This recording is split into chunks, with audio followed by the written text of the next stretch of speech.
श्री जयनंदन जी को।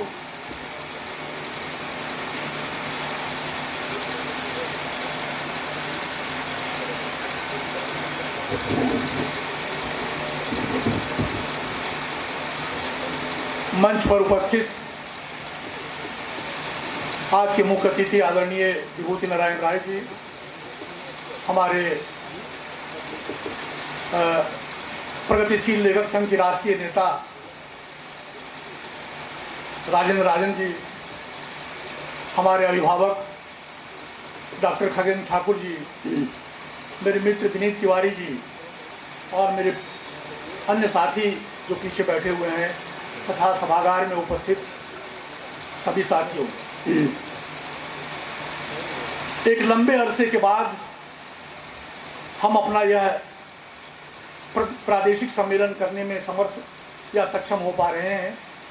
हजारीबाग के बाद आज कई वर्ष हो गए हम मिल रहे हैं यहाँ। दरअसल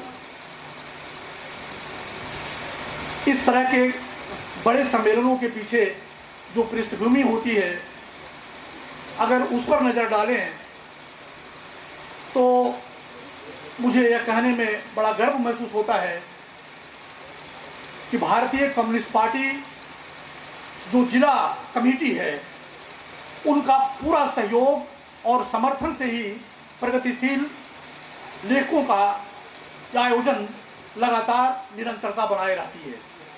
खासकर मैं जिक्र करना चाहूँगा विशेष तौर पर आज शशि कुमार जी का, जो एक साइलेंट कार्यकर्ता हैं और जो कभी अपने आप को सामने नहीं लाते, लेकिन इन्हीं की प्रेरणा और इन्हीं का साहस और इन्हीं का उत्साह कहिए कि कोई भी कार्यक्रम हम लोग कर पा रहे हैं। सच पूछिए तो प्रगतिशील लेखक संघ के जो गोष्ठी होती है महीने की, वो कथा गोष्ठी या काव्य गोष्ठी, वो हम लोग सीपीआई ऑफिस में ही करते हैं और सारा आयोजन या बुलाने का काम शशि कुमार ही करते हैं। और आज भी जो आयोजन हो रहा है उसमें शशि कुमार जी की मुख्य भूमिका है। इन्होंने पूरा मऊ भंडार यूनियन, जैसा अभी ओम प्रकाश जी कह रहे थे, इनका सहयोग से पूरा यह समा बांधा गया है। नहीं तो इतने बड़े सम्मेलन को साकार करना लेखों के बूते की बात मुझे लगता नहीं हो रही है। राजन जी बराबर हम लोगों को प्रेरित करते रहे कि सम्मेलन कराइए, लेकिन कहीं जुगाड़ नहीं बैठ रहा था। अंततः शशि कुमार ने यह बीड़ा उठाया कि किसी तरह सम्मेलन होगा। और देखिए कि बहुत सही कह रहे थे मिथिलेश और ओम प्रकाश के प्रगतिशील लेखक संघ को एक नई ऊर्जा और गति देने में घाटशिला की इकाई, खासकर शेखर ने जो काम किया है वो बिल्कुल सराहनीय है और उसे एक नज़ीर के तौर पर लेना चाहिए। मैं पिछले कई कार्यक्रमों में कहता रहा हूँ कि यह शहर कई कारणों से जाना जाता रहा है। अगर साहित्य की बात लें तो विभूति शरण बंदोपाध्याय जी के नाम से शहर जाना जाता है। मैं दावे के साथ कहता हूँ कि आने वाले दिनों में यह शहर शेखर मल्लिक के नाम से जाना जाएगा।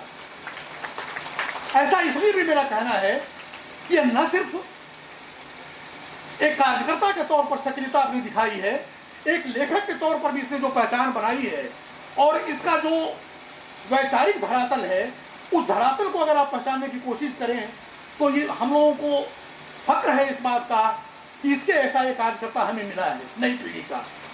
और दोस्तों, जहाँ तक प्रगतिशील साहित्य का सवाल है, आप पूरे झारखंड के स्तर पर देखें तो कहानी के क्षेत्र में खासकर लगभग झारखंड के कथाकार राष्ट्रीय परिदृश्य पर नेतृत्व कर रहे हैं। आप याद कीजिए, पुरानी पीढ़ी को अगर हम छोड़ भी दें, गुरुबचन सिंह या फिर निर्मला ठाकुर या फिर रांची से गोस्वामी रीता शुक्ल वगैरह को, तो हमारी नई पीढ़ी में आप देखें तो शायद ही कोई ऐसा बड़ा आयोजन होता होगा जहां रणेंद्र न छपते हों, जहां पंकज मित्र न छपते हों, जहां हमारा युवा स्टार लेखक जो अभी पीछे बैठा हुआ है राकेश मिश्र न छपता हो। तो इस प्रगतिशील साहित्य के नाम पर अगर कहा जाए तो कई ऐसे स्टार हैं हमारे शहर में भी जो उर्दू साहित्य में भी बहुत अच्छी अपनी अहमियत रखते हैं। अभी यहाँ बैठे हुए हैं हमारे अहमद बद्र, नियाज अख्तर, इनकी कहानी झारखंड के ये कुरान यूनिवर्सिटी के पाठ्यक्रम में लगाई गई है इनकी कहानियाँ। और बहुत सारी तरह की राजनीति है, जैसा कि हम जानते हैं कि आज प्रायः सभी साहित्यिक और सांस्कृतिक संगठनों के मुहाने पर दलाल किस्म के लोग, चाटुकार किस्म के लोग बैठा दिए गए हैं। कुरान यूनिवर्सिटी में भी जो हिंदी विभाग है, कमोबेश उसी तरह के लोग हैं। इस वजह से बहुत जो पाठ्यक्रम नए बन रहे थे, उस पाठ्यक्रम में हम जैसे कई लेखकों की कहानियां रखी गई थी, लेकिन उसी प्रवृत्ति के लोगों ने जानबूझकर उस सारी कहानियों को बिल्कुल हटवा करके और फिर नई कहानी लगवाई।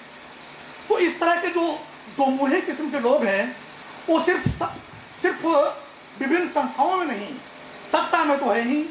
आप याद कीजिए कि ये झूठे और दोगले किस्म के लोग, दोगले किस्म के सत्ता चलाने वाले लोग, जो पहले वॉलमार्ट का विरोध करते थे, जो पहले आधार कार्ड का विरोध करते थे, जो पहले जीएसटी का विरोध करते थे, सबको उन्होंने लागू कर दिया।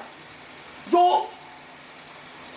मनमोहन सिंह को कहते थे कि ये सिर्फ पाकिस्तान को प्रेम पत्र लिखते हैं, वो जाके नवाज शरीफ की मां को साड़ी भेंट कर आए।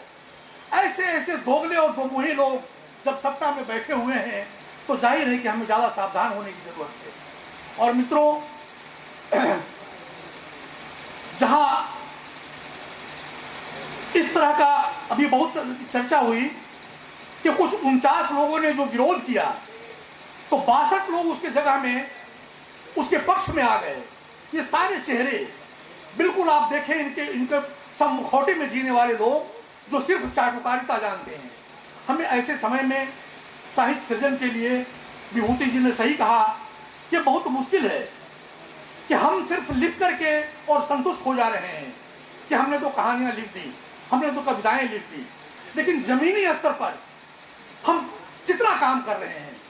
आप अभी वास्तव सोरेन जी बहुत अच्छी बात कह रहे थे कि झारखंड को जहां होना चाहिए उसका शतांश भी वहां नहीं पहुंचा है। आज भी यहाँ झारखंड को अलग हुए 17-18 साल हो गए, लेकिन आदिवासियों को की ओर झाँक करके आप देखिए, उनकी दशा में जरा भी परिवर्तन नहीं हुआ। और कई मुख्यमंत्री यहाँ आदिवासी बने, और आपको आश्चर्य होगा कि वही आदिवासी मुख्यमंत्री 16-17 पूंजीपतियों को बुलाकर एमओयू साइन किया और अपनी खूब पीठ थपथपाई। और किसकी जमीन पर एमओयू साइन हो रहा था? सारे के सारे आदिवासियों की जमीन पर। तो आदिवासी खुद जो है नेता जब बन जाते हैं और दो मुहा चेहरे लेकर वो खदेड़ना चाहते हैं अपने ही लोगों को, वो आजकल गोल्फ खेलते हैं। ये जो बड़े साहित्यकार, बड़े जो नेता बन गए हैं आदिवासियों के, वे आजकल गोल्फ खेल रहे हैं। आजकल वो टाटा और अंबानी के कार्यक्रमों में शिरकत करते हैं। आप कैसे परिवर्तन की अपेक्षा कर सकते हैं? इन दुमुहे चेहरों को जब तक पहचाना नहीं जाएगा, मुश्किल है।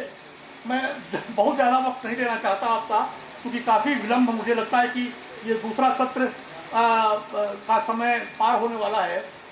मुझे लगता है कि प्रगतिशील लेखक संघ को एक और अभियान या एक और तरह का बदलाव शुरू करना चाहिए कि मंच पर जो वक्ता हो, उसमें सबसे पहले जो शीर्ष वक्ता हो, उनको पहले बुला लिया जाए। ये हम लोग शुरू करें, नहीं तो क्या होता है कि सब ऊँघने लगते हैं, और सहने की भी तो एक सीमा होती है। आप कितना देर तक किसी को सुन सकते हैं, सह सकते हैं? 2 घंटा, 2.5 घंटा। उसके बाद जो मुख्य वक्ताओं को जो सुनना है, उसके बाद आदमी को औंधी आने लगती है, नींद आने लगती है। इसलिए मुझे लगता है एक क्रम बदलना चाहिए। मैं फिर से एक बार अपने युवा साथी शेखर मलिक का और अपने साइलेंट वर्कर, जो हमारे साइलेंट प्रेरक जो है शशि कुमार का बहुत बहुत आभार व्यक्त करता हूँ। इतने बड़े आयोजन को उन्होंने साकार किया। यह आंदोलन, यह गतिशीलता आगे भी जारी रहनी चाहिए। और आप सभी साथियों का एक बार क्रांतिकारी अभिनंदन कि आप यहाँ आए और कार्यक्रमों को सफल बनाने में। धन्यवाद। बहुत बहुत धन्यवाद अपने अध्यक्ष जनार्दन जी का।